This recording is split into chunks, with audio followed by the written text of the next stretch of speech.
Përshëndetje miq të dashur, mirë se vini në kuzhinën time. Sot do të përgatisim një ëmbëlsirë turke të jashtëzakonshme, çitir lokma, krokante nga jashtë, të buta dhe të shijshme nga brenda.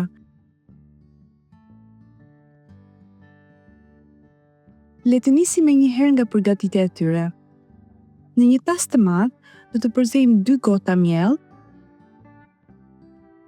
gjysmë lugë gjelle sheqer, gjysmë lugë çaj maja të thatë, një maj lugë krip dhe si përfundim një gotë e një çerek ujë të ngrohtë. Brumin do ta përzejmë derisa të bëhet një masë homogjene.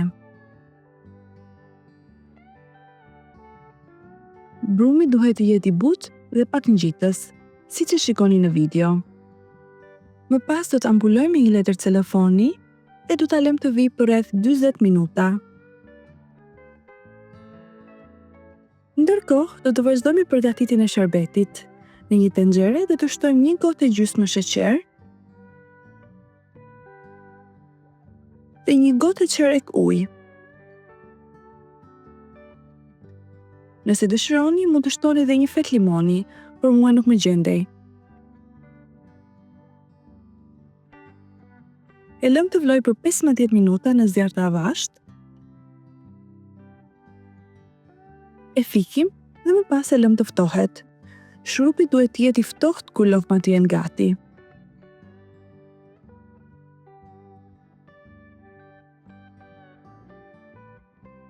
Pasi brumi të ketë ardhur, do të trazojmë lehtë dhe për të krijuar toptha do të përdorim një lugë. Do t'i skuqim në një vaj të ngrohtë derisa të marrë ngjyrë të artë. Bëni kujdes që vaji të mbajë temperaturë konstante, jo shumë të nxehtë, pasi duhet pak të kohë që toptat të fryhen. Nëse e shihni që vaji do ju nxehet shumë, fikeni sobën dhe rindiseni përsëri më vonë. Lokmat janë një kënaqësi që të mbushin zemrën. Kur i kafshon, dëgjon atë krok-krok nga jashtë dhe pastaj ndjen butësinë e brendshme që të shkrijë në gojë.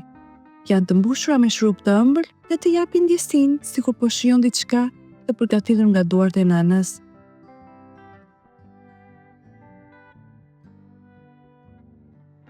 Lokmat e sapo skuqura i vendosim direkt në shrupin e ftohtë.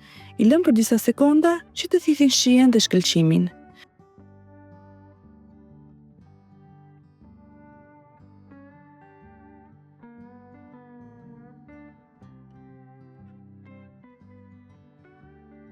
Ndërkohë, mund të vazhdoni të krijoni topthat e tjerë e t'i vendosin të skuqen.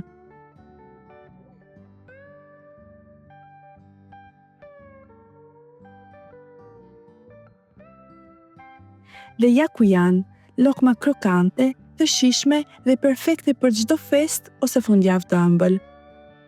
Mund t'i spërkati me kanellë ose ara të grira për një shije akoma më të pasur. Nëse ju pëlqeu receta, mos harroni të lini një pëlqim, të abonoheni për më shumë receta të tilla dhe të ndani mendimet tuaja në komente. Faleminderit që ishit me ne. Shihemi në videon tjetër. Mirupafshim!